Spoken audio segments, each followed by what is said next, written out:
ओम गुरुवे नमः। आगे के सूत्र में अष्टवक्र कहते हैं, ये संसार तुझसे व्याप्त है, तुझे में पिरोया है, तू यथार्थ शुद्ध चैतन्य स्वरूप है, अतः शुद्र चित्त को मत प्राप्त हो। क्या छोटी छोटी बातों से जुड़ता है, कभी जोड़ लेता, ये मकान मेरा, यह देह मेरी, ये धन मेरा, ये दुकान मेरी। क्या शुद्र बातों से मन को जोड़ रहा है, एक छोटी छोटी बातों की घोषणा करता है, बड़ी घोषणा कर, एक घोषणा कर, शुद्ध चैतन्य स्वरूप हूँ, शुद्ध बुद्ध स्वरूप हूँ, शुद्र चित्त को मत प्राप्त हो। हमने बड़ी छोटी छोटी घोषणाएं की हैं, जो हम घोषणा करते हैं वही हम हो जाते हैं।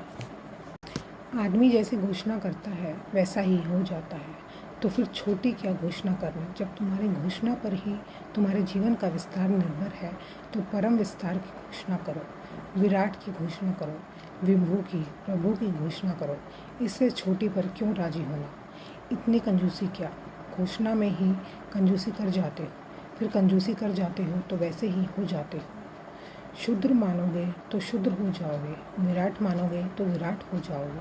तुम्हारी मान्यता तुम्हारा जीवन है, तुम्हारी मान्यता तुम्हारे जीवन की शैली है।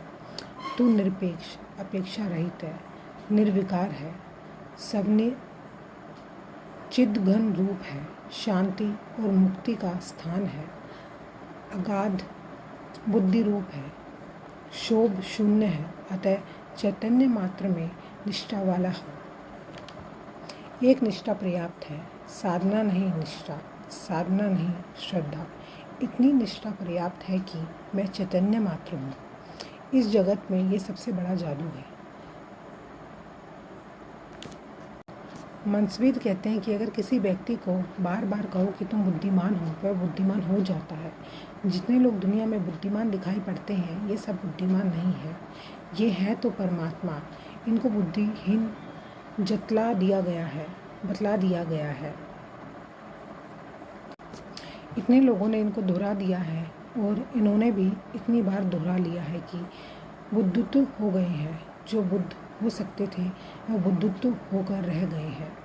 मनस्विद कहते हैं, आदमी ऐसे ही जी रहा है। तुमने जो मान रखा है वह तुम हो गए हो, और तुम्हारे चारों तरफ बहुत लफंगे हैं जो तुम्हें बहुत सी बातें मनवा रहे हैं। उनके अपने प्रयोजन हैं। जय श्री राम, जय हनुमान।